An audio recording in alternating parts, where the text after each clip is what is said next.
completed the mission, Treeby. No broken limbs or severe injuries. Just a fiery core flame in the palm of my hand. I can feel the core flame's warmth. Well done, Finan. It has been far too long since Amphoreus last saw the birth of a demigod. Having you take Nikador's place will surely invigorate the spirits of those in the holy city. I want to be honest about this. I believe Mighty is the better candidate. He was once the crown prince of Kremnos, after all, and much of his lifetime was spent fighting alongside Nikador. He is more worthy of the title of Strife than I am. You have thought much about this, sweet child. But there is one thing you overlooked. The qualities you've mentioned are very likely the reasons my Demos refused this core flame. I do not doubt his strength and talents. In fact, he must have imagined himself becoming a god 1,000 times over. But he turned it down because he does not want to lead his people down the same path again. So I will ask you once more. Have you made up your mind, Finan of Ides Elysiae?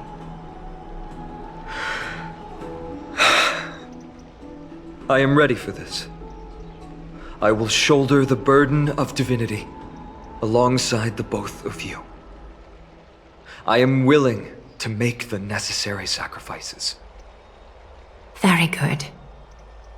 This day has finally come, Snowy. You've been wanting this all along, right? If the prophecy hadn't found me back then, I would still be roaming the world aimlessly. Right now, though, I live for the sole purpose of dedicating myself to the mission of the Chrysos heirs. I never once doubted your resolve. This time tomorrow, the Chrysos heirs will gather at the Vortex of Genesis to surrender the core flame that once belonged to Nikador, the Lance of Fury. Remember, this is unlike the unchanging rites our priests perform. No one knows the true cost a mortal must pay to accept Strife's divine authority. Your road ahead is still full of uncertainty. Use this time to properly rest, Finan. I understand. Until tomorrow, then.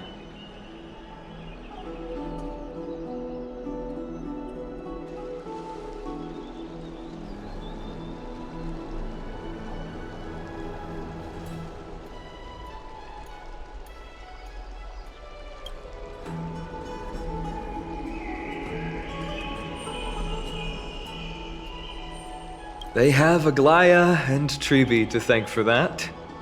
It is because of their protection that the citizens are able to enjoy peace. Where did Mighty go?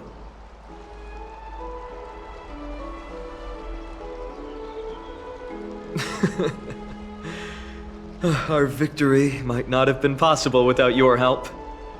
I'm sure you've heard enough words of gratitude, but it's only right that I... Right! It would be the first time I thanked you, so... Thank you for your help, Miss Mem? Aglaya will gather us at the Vortex of Genesis this time tomorrow, where we'll perform a ritual to surrender the core flame.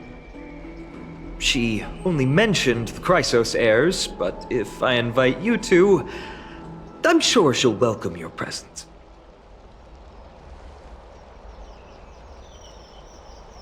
From what Aglaya said, no one can predict what's going to happen, because each Titan's divine authority is unique. That's why I hope both of you can be there tomorrow. It'll bolster my confidence.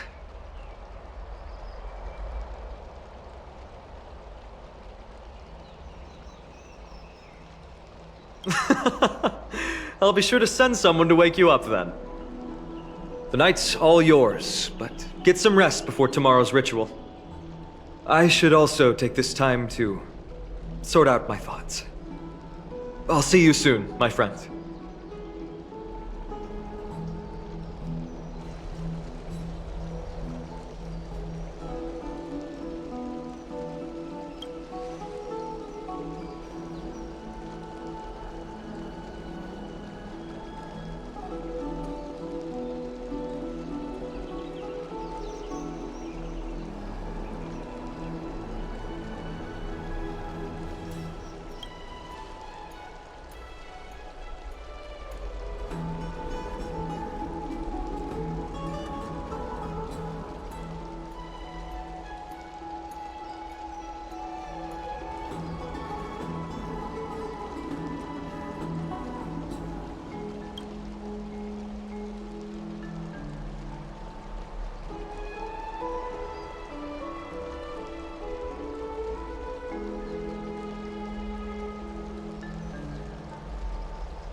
You should take this opportunity to rest, Lord Finon. The Core Flame ritual is tomorrow.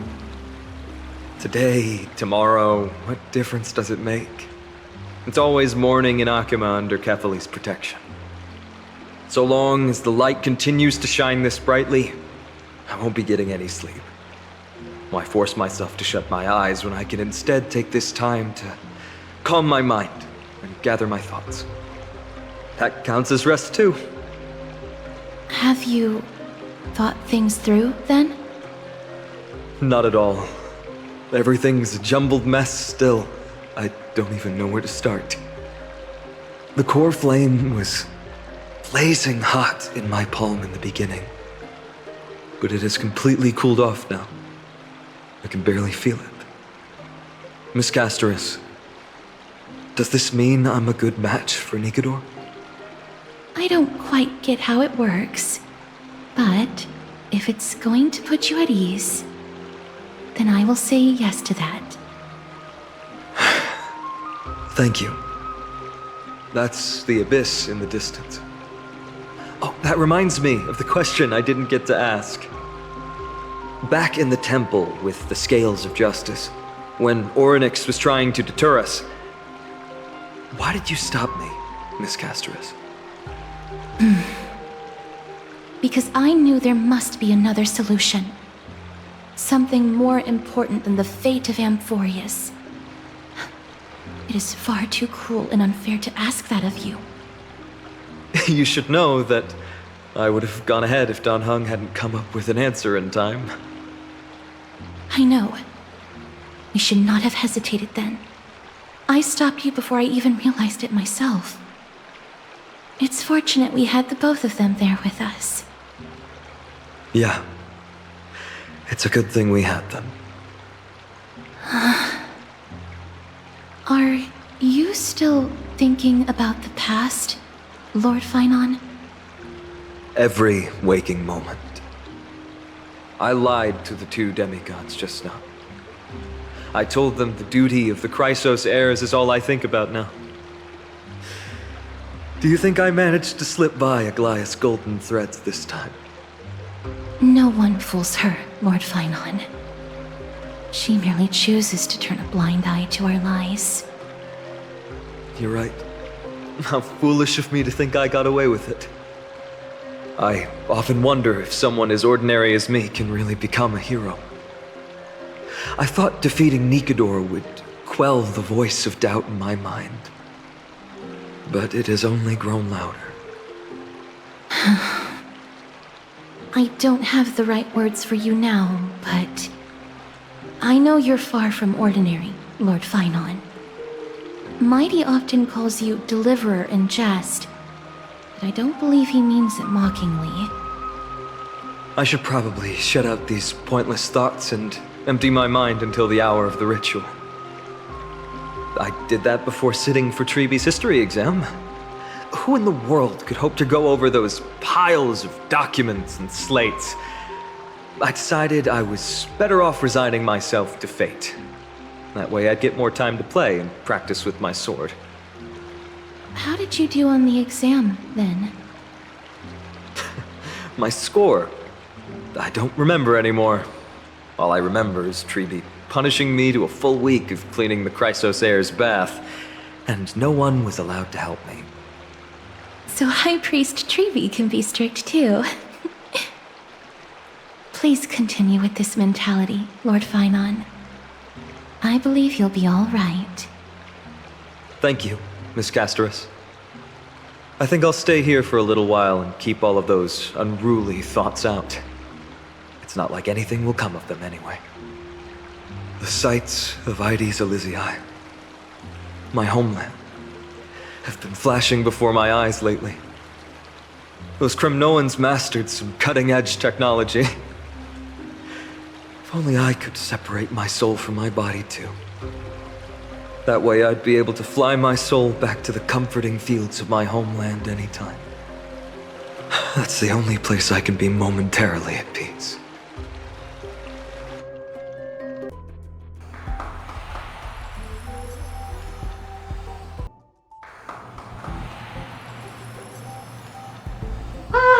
An utterly adventure. Feel free to replace blank with whatever description you see fit. Oh, I bet you're as curious as I am. So, what's going to happen next? Oh, keep it together. All that excitement isn't going to get you anywhere, you know? Why don't you follow me into another tale on the other side of the cosmos? Ta-da! Recognize this place? Herta Space Station. The base of a genius and the cradle of science. Oh, look at all these puppets! Aren't they dearly exquisite? Let's just say I've already heard many others secretly gushing. She looks so pretty on more than one occasion. If you ask me though, they barely did justice to Madame Herta's beauty. Maybe just 10%. No, not even 1% of the real deal. Now, I'm no fawner here, just stating an objective fact. Remember this scene? Oh, it evokes so much emotion in me. The esteemed Madame Herta, Genius Society number 83, asking the great Noose a question. An attempt to gain a peek into the divinity's mysteries through them. Alright, so continuing from where we left off last time, this is where everything would begin for the genius smart enough to rewrite the history of the entire Fourth mirror? Who exactly are you talking to? Why, I was just ramping it up for our grand appearance, Madame Herta. So a dramatic debut? But what are the odds of that happening? Sure, slightly plausible, if I did manage to talk to Droid Head. But guess what's the problem? They have no reaction whatsoever. But look at this, Madame Herta. You're standing before Noose here. Oh, that? That's a hologram. What? I can't possibly summon the real Droid Head here, can I? Wait, what? You mean to say you've just been reciting your lines before a hologram? Yeah, creating dramatic value. Isn't that what you're most obsessed with? Moving on. Don't try, but you wouldn't even begin to imagine how difficult it is to send a message to Noose. And I went all out for it. Powering the audience system alone required me to reconfigure the energy supply of the entire space station. I had to switch it to hibernate mode before rebooting everything. Do you have any idea how much that costs? How much? How much? I'm not in charge of finance. Go pose that to Asta instead. So, you don't know either. Oh. I am Herda herself, the emanator of erudition, and a true blue genius. Why would I be holding the purse strings? That menial task is beneath me. You're absolutely right, Madam Herda. The IPC should really be providing a genius like you with all that you require, so you can freely dive into any research that tickles your fancy. With that said, Herda herself, emanator of erudition and true blue genius, what do you plan to do now? What else can I do? Identify what's malfunctioning within the audience system and fix it, of course.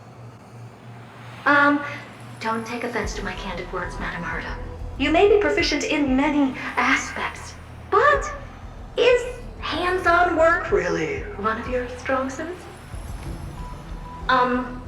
I humbly suggest for you to contact Steven instead. Contact him and expose how I shelled out a bomb to send a message to Droidhead, only to screw up everything else? All right. I get it. Good that you do. There. That's the audience systems terminal. Come, walk with me. We'll check what's wrong with it. Aye, ma'am. Oh, but I can't walk. I can only float. What's with your witty remarks today?